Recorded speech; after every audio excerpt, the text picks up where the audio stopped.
जय भीम नमो बुद्धाय। स्वागत है आप सभी का आपके अपने चैनल अनमोल इतिहास में। आज हम बात करने जा रहे हैं डॉक्टर सुरेंद्र अज्ञात की लिखी हुई पुस्तक क्या बालू की भीत पर खड़ा है हिंदू धर्म। आज हम बात करेंगे टेस्ट ट्यूब बेबी और हिंदू धर्म ग्रंथ के बारे में। इस देश में एक बहुत बड़ा वर्ग ऐसे लोगों का है जो विज्ञान के प्रत्येक आधुनिक आविष्कार के बाद ये दावा करने लगता है कि इसका आविष्कार तो हमारे पूर्वजों ने बहुत पहले ही कर लिया था, और इसके समर्थन के लिए उदाहरण ढूंढते हुए वे वेदों पुराणों तक सरपट दौड़ लगाने लगते हैं।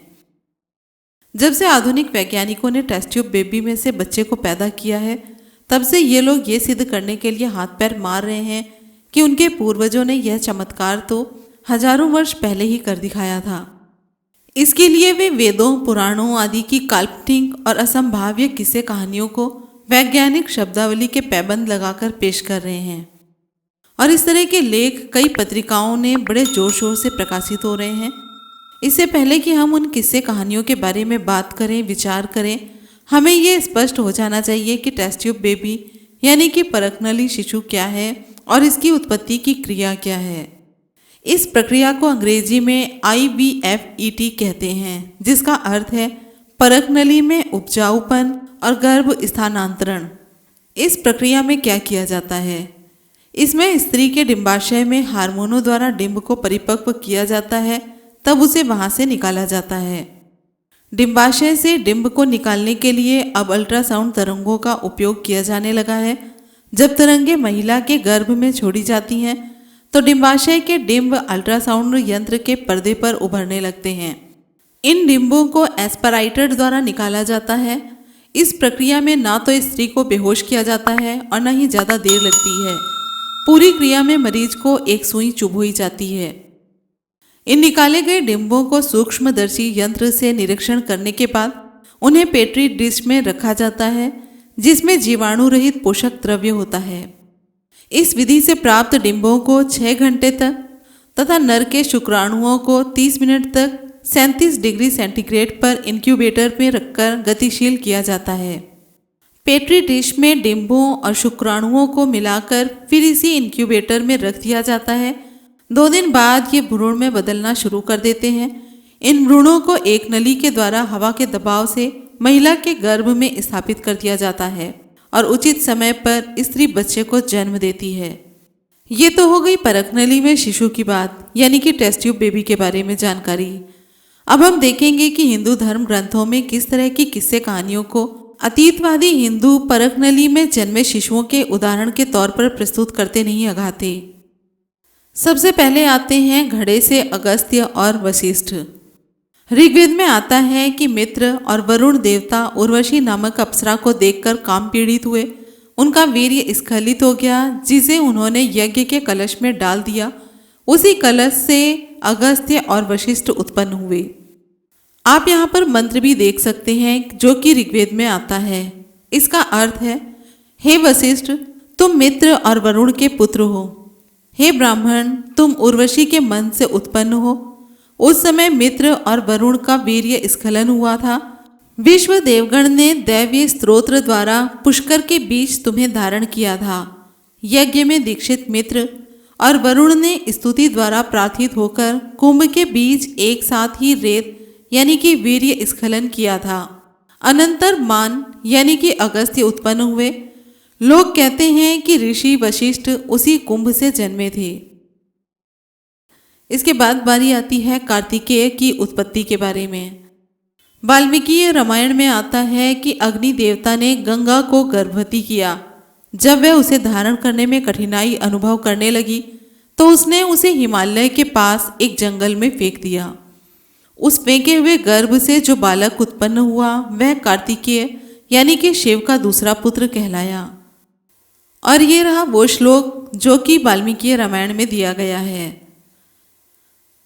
इसका अर्थ है, देवताओं के पास प्रतिज्ञा करके अग्नि देवता गंगा के पास आया और बोला, हे देवी, तुम मुझसे गर्भ धारण करो, देवताओं की ये इच्छा है। तब अग्नि ने उसे सींच दिया, अर्थात गर्भवती कर दिया। वह उसके तेजोमय गर्भ को धारण करने में कठिनाई महसूस करने लगी। गंगा ने अग्नि के कथनानुसार उस गर्भ को हिमालय के पास फेंक दिया। उसके फेंकने पर एक तेजस्वी बालक कुमार अर्थात कार्तिकेय पैदा हुआ। अब बारी आती है 60,000 पुत्र। वाल्मीकि रामायण में बालकांड में एक अन्य कथा आती है जिसमें बताया गया है कि राजा सगर की 2 नारियां थीं, केशिनी और सुमति। केशिनी ने एक पुत्र को जन्म दिया, लेकिन सुमति के गर्भ से एक तुम्बा निकला।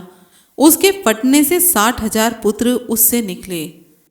आज हम आपको जो भी किस्से सुना रहे हैं, आप कमेंट बॉक्स में ज़रूर बताएं कि आपको इसमें से कौन सी सच्ची लगी है।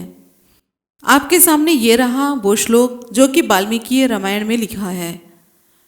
इसका अर्थ है, सुमति ने एक तुम्बे को जन्म दिया, उसे पाड़कर 60,000 पुत्र निकले।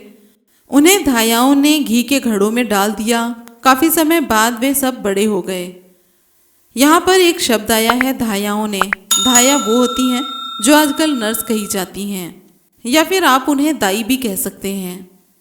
ब्रह्मांड पुराण में इस कथा के कुछ अन्य सूक्ष्म अंश भी दिखाई देते हैं जो कि आपको स्क्रीन पर दिखाई दे रहे हैं। इनका अर्थ है, सुमति ने तब एक गर्भ तुम्बे को जन्म दिया। तभी वहां औरव ऋषि अकस्मात आ पहुंचा। उसने राजा से कहा कि इस तुम्बे को फेंको नहीं, इसमें तेरे 60,000 पुत्रों के बीज निहित हैं। इसे काट कर 60,000 टुकड़े करो और प्रत्येक को घृत के एक एक घड़े में रखकर ऊपर से ढक दो। समय पूरा होने पर वे उन घड़ों को तोड़कर अपने आप बाहर आ जाएंगे। राजा ने ऐसा ही किया। 1 वर्ष बाद एक एक घड़े को तोड़कर वे बाहर निकलने शुरू हो गए। कितने अचंभे की बात है कि घड़ों से भी बच्चे पैदा हो रहे हैं। अब बात करेंगे नाक से बच्चा। विष्णु पुराण में आता है कि मनु ने छींक मारी और एक बच्चा उसके सामने आ गिरा। आपको जो सामने श्लोक दिख रहा है ये विष्णु पुराण से है, जिसका अर्थ है छींकने के समय मनु की नाक से इक्ष्वाकु नामक पुत्र का जन्म हुआ। अभी तक तो छींकने से पुत्र पैदा हुआ था, अब गोद में गिरे वीर्य से भी बच्चे पैदा होते हैं। चलिए आपको दिखाते हैं। शिव पुराण में आता है कि शिव और पार्वती के विवाह में जब पार्वती ने अभी 4 ही प्रदक्षिणाएं की थी कि ब्रह्मा को पार्वती का अंगूठा दिखाई दे गया। उसे देखते ही वह कामोन्मत्त हो गया और उसका वीर्य स्खलित हो गया। वह वीर्य ब्रह्मा की गोद में गिरा। उसने उसे छिपाना चाहा, लेकिन उसे असंख्य ब्रह्मचारी पैदा हो गए। ये श्लोक शिव पुराण के ज्ञान संहिता 18 का है। अभी देखा कि गोद में गिरे वीर्य से बच्चे कैसे पैदा होते हैं। अब दिखाएंगे गिरे हुए वीर्य से 1000 वर्ष बाद बच्चा पैदा हुआ। ब्रह्म वैवर्त पुराण में आता है कि कृष्ण ने अपने वीर्य स्खलित होने पर उसे लज्जावश पानी में मिला दिया। उससे 1000 वर्ष बाद एक बच्चा उत्पन्न हुआ। श्लोक आपके सामने है। ब्रह्म वैवर्त पुराण के ब्रह्मखंड का ये श्लोक है। इसका अर्थ है, काम वशीभूत हुए कृष्ण का वीर्य स्खलित हो गया। उन्होंने देव सभा में लज्जावश उसे छिपाते हुए पानी में गिरा दिया। 1000 वर्ष के पश्चात वह डिंब बन गया और उससे महान विराट का जन्म हुआ। अब दिखाएंगे लकड़ी से पुत्र। देवी भागवत पुराण में आता है कि एक बार वेदव्यास यज्ञ के लिए आग जलाने के उद्देश्य से अरणि मंथन कर रहे थे। अरणि मंथन होता है जब बांस की लकड़ियों को आपस में रगड़कर उससे चिंगारी उत्पन्न की जाती है। तभी घृताची नामक अप्सरा को देखकर कामोन्मत्त हो गए। उनका वीर्यपात हो गया जो अरणि पर गिरा। उससे एक व्यास समान आकृति वाला पुत्र उत्पन्न हुआ जो कि शुकदेव कहलाया। श्लोक आपके सामने है। यह है देवी भागवत पुराण का। इसका अर्थ है, उसे यानी कि घृताची अप्सरा को देखते ही व्यास कामवश हो गए। घृताची ने उनका मन हर लिया।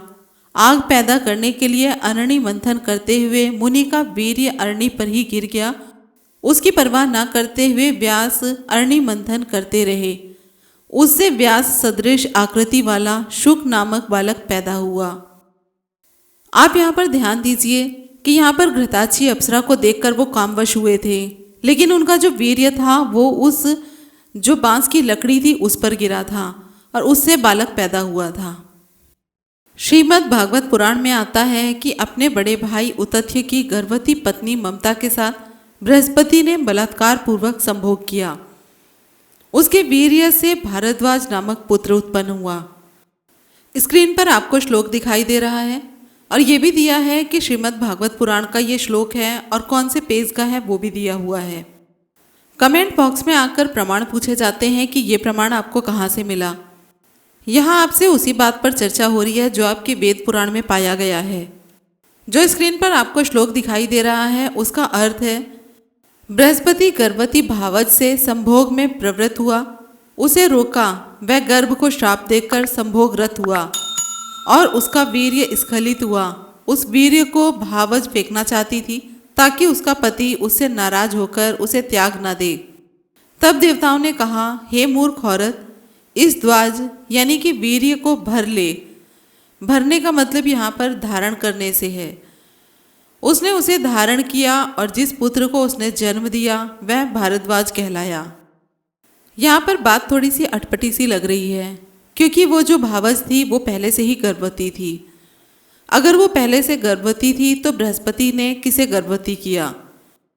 आगे देखते हैं द्रोणाचार्य का जन्म कैसे हुआ। दोने से द्रोणाचार्य। यही भारद्वाज एक बार स्नान करने गया। ये उसी बृहस्पति का पुत्र भारद्वाज है जो कि बृहस्पति की भाभी से पैदा हुआ था। ये वही भारद्वाज है जिसके लिए देवताओं ने बृहस्पति की गर्भवती भावज से बोला था कि हे मूर्ख औरत, इस द्वाज को यानी कि वीर्य को धारण कर ले। यही भारद्वाज एक बार गंगा स्नान करने गया। वहां उसने स्नान करके कपड़े बदल रही घृताची नामक अप्सरा को देखा।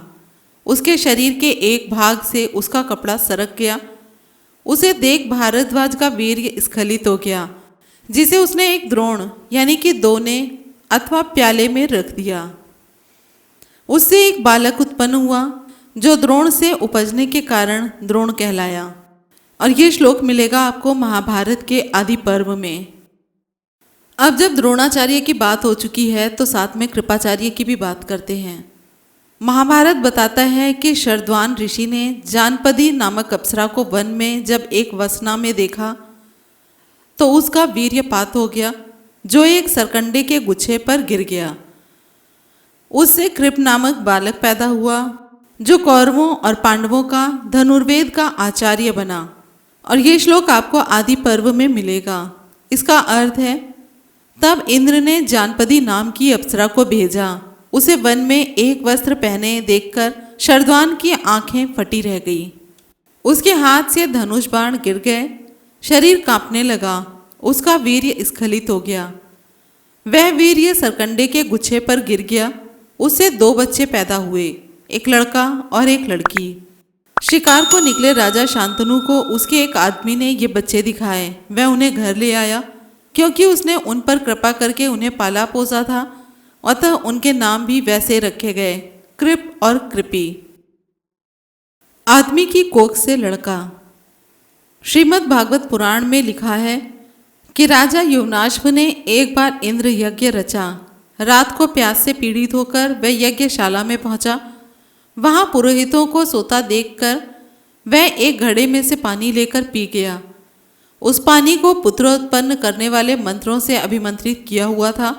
अतः राजा के पेट में से कुछ समय बाद उसकी दाईं कोख को फाड़कर एक बालक उत्पन्न हुआ जो बाद में माधानता नाम का चक्रवर्ती राजा हुआ। अब यहाँ पर बात होती है जंघाओं और भुजाओं से बच्चे। इसी पुराण में अन्यत्र आता है कि राजा वेन के मर जाने पर ऋषियों ने उसकी जांघ का मंथन किया और उसे निषाद नामक पुत्र उत्पन्न हुआ। यानी कि ऋषियों ने मृत राजा वेन की जंघा का बहुत तेजी से मंथन किया। उससे एक आदमी निकला।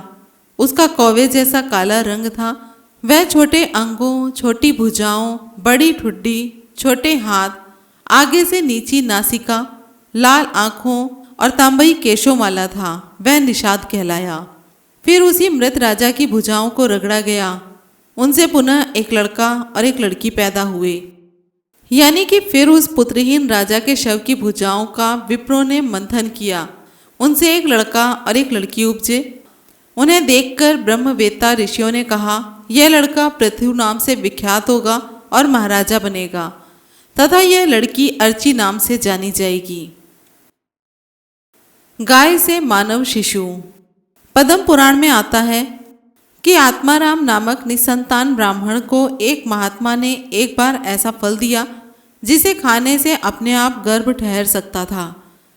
ब्राह्मण ने यह फल खुद न खाकर अपनी गाय को खिला दिया।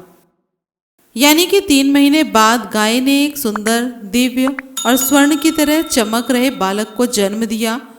लोग कौतूहलवश कहने लगे, देखो आज आत्मदेव की किस्मत जागी है। उस बच्चे के कान गाय के कानों के समान थे, अतः आत्मदेव ने बालक का नाम गोकर्ण रख दिया। लोथड़े से 101 बच्चे। महाभारत के आदि पर्व में आता है कि धृतराष्ट्र की पत्नी गांधारी के पेट में 2 साल तक गर्भ ठहरा, जबकि उधर कुंती ने एक सुंदर पुत्र को जन्म दिया। उससे खिन्न होकर उसने अपने गर्भ को एक दिन बहुत पीटा, जिससे उसका गर्भपात हो गया। उस गिरे मांस के लोथड़े को उठाकर वह बाहर फेंकना चाहती थी कि तभी वहां व्यास ने उपस्थित होकर कहा कि इसके 100 टुकड़े करके इन्हें घृतपूर्ण घड़ों में जल्दी से रख दो। उसने अंगूठे की पोर के परिमाप से 101 टुकड़े करके उन्हें घृत कुंभों में सुरक्षित रख दिया। 3 महीनों में उन घड़ों से 100 पुत्र और एक लड़की उत्पन्न हुई। महाभारत के आदि पर्व से ही एक और बात स्पष्ट होती है। उसमें लिखा है कि राजा द्रुपद के पुत्रेष्टि यज्ञ में रानी को खिलाने के लिए एक विशेष तरह का पदार्थ तैयार किया गया था। उसे रानी ने यज्ञशाला में उपस्थित होकर ग्रहण करना था, परंतु ऋतुमती होने के कारण वह यज्ञशाला में उपस्थित होकर उसे ग्रहण न कर सकी। इस पर याज नामक पुरोहित ने वह पदार्थ अग्नि में फेंक दिया। याज ने इस प्रकार कहकर उस पदार्थ को हवन सामग्री को यानी कि जल रहे हवन कुंड में फेंक दिया। उसमें से एक लड़का निकला जो देवताओं के समान था। उससे द्रौपदी नाम की एक लड़की भी निकली जो बहुत सुंदर अंगों वाली थी। वह लड़का धृष्टद्युम्न कहलाया, जो महाभारत युद्ध में पांडवों का सेनापति बना। अब यहाँ पर देखिए टेस्ट ट्यूब बेबी का कमाल, मछली के पेट से मानव। महाभारत में राजा उपरिचर की कथा आती है, जिसमें कहा गया है कि उक्त राजा का एक बार जंगल में वीर्यपात हो गया। उसने उसे उठाकर पत्ते पर रखा और उसे बाज के हाथ अपनी पत्नी के पास उसे धारण करने के लिए भेज दिया। जब वह पक्षी उसे ले जा रहा था, तब उस पर दूसरा बाज झपट पड़ा, जिससे वह वीर्य नीचे नदी में गिर गया और उसे मछली बनी हुई एक अप्सरा निगल गई। 10 महीनों के बाद वह मछली पकड़ी गई। उसके पेट में मछुआरों को एक लड़का और एक लड़की मिले। राजा उपरिचर के लड़के का नाम मत्स्य रखा और उसने उसे अपना लिया, जबकि लड़की मछेरों को सौंप दी, जो बाद में सत्यवती के नाम से प्रसिद्ध हुई और पराशर के पुत्र व्यास की मां बनी। अब देखते हैं खीर से गर्भ कैसे ठहरता है। राम और उनके भाइयों की उत्पत्ति के विषय में वाल्मीकि रामायण में लिखा है कि जब राजा दशरथ की उम्र 60,000 वर्ष की हो गई तो उन्होंने एक यज्ञ का आयोजन किया। यानी कि उस यज्ञ के अग्नि कुंड में से एक पुरुष निकला। उसके हाथों में खीर से भरा एक पात्र था। उसने वह पात्र दशरथ को देते हुए कहा, राजन, इस खीर को तुम अपनी पत्नियों को खाने के लिए दे दो, इससे तुम्हें पुत्रों की प्राप्ति होगी। रानियों ने उसे खाया और गर्भवती हो गई। उचित समय पर उन्होंने 4 पुत्रों को जन्म दिया। खेत में उगा मानव शिशु। सीता के विषय में रामायण का कहना है कि जब राजा जनक खेतों में हल चला रहे थे, तब वह उसे खेतों से मिली थी। जनक ने क्योंकि उसे जमीन से उठाया था, अतः वह अयोनिजा यानी कि स्त्री के पेट से ना पैदा हुई कही गई। यानी कि जनक का कथन है कि जब मैं हल चला रहा था, तब यह हल के फाले से ऊपर को आ गई थी। इसका नाम सीता है। यह धरती से पैदा हुई मेरी पुत्री है। यह किसी मानवी के पेट से उत्पन्न नहीं हुई है। ये कहानियां मुख्यतः 2 भागों में विभक्त की जा सकती हैं।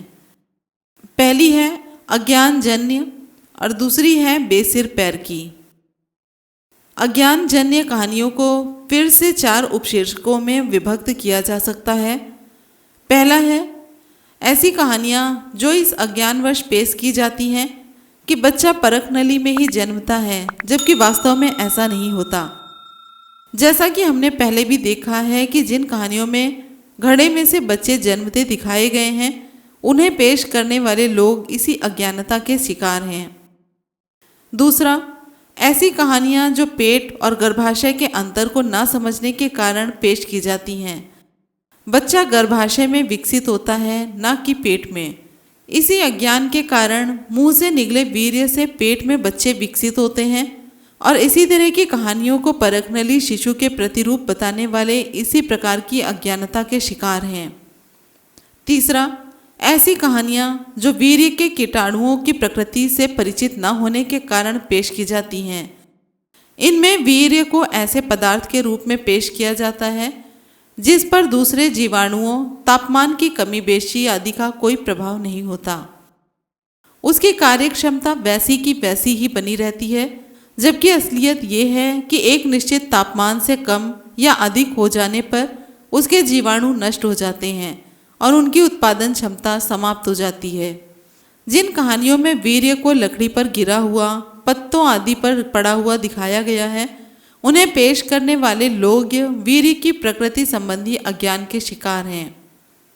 और चौथा, ऐसी कहानियाँ जिसे भ्रूण की प्रकृति के विषय में अज्ञानता के कारण पेश किया जाता है। भ्रूण को तरल नाइट्रोजन में रखकर, नाइट्रोजन 270 सेंटीग्रेड पर तरल होती है, उस पर सुरक्षित रखा जा सकता है। उसमें 2 साल तक भ्रूण रह सकता है। परंतु जिन कहानियों में भ्रूण के 100 या 60,000 टुकड़े करके उन्हें घृत कुंभों में रखा जाना चित्रित है और जिन घड़ों में से 3 महीने के अंदर बच्चे जन्मते दिखाए गए हैं, उन्हें पेश करने वाले लोग भ्रूण संबंधी ज्ञान के अभाव में ही रहकर ऐसा कर रहे हैं। शेष सब कहानियाँ जिनमें आग की लपटों से बच्चे जन्मते हैं, गाय और घोड़े मानव शिशुओं को जन्म देते हैं, नाक, जंघा व भुजाओं में से बच्चे निकलते हैं, उन्हें परखनली शिशु के प्रमाण स्वरूप पेश करना न केवल अज्ञानता का ढिंढोरा पीटना है, बल्कि बेतुकापन, बेहुदापन, पागलपन और बेसिर पैर की हाँकना भी है। संक्षेप में कहा जा सकता है कि धर्म ग्रंथों की इन व ऐसी कहानियों का विज्ञान की अपेक्षा अज्ञान से संबंध है। इस तरह लाल बुझक्कड़ों की भांति दूर की अनमिली कड़ियों को खींच खींच कर मिलाने के प्रयास से न हिंदू धर्म के ग्रंथों की महिमा बढ़ सकती है और न ही खुद हिंदू समाज का ही कल्याण हो सकता है। हाँ, इनसे वैज्ञानिक विचारधारा के पनपने के रास्ते में बाधाएं अवश्य खड़ी हो सकती हैं। जरूरत है वैज्ञानिक विचारधारा को अपनाने और इस तरह हीन भावनाग्रस्त व पलायनवादी मानसिकता को त्यागने की। इसी में हिंदू समाज और समूचे देश का कल्याण निहित है। इस वीडियो के बारे में आपकी क्या राय है, कमेंट बॉक्स में ज़रूर बताएं। वीडियो पसंद आई हो तो लाइक, कमेंट, शेयर करें और चैनल को सब्सक्राइब ज़रूर करें। मिलते हैं अगले वीडियो में। जय भीम, नमो बुद्धाय, जय संविधान।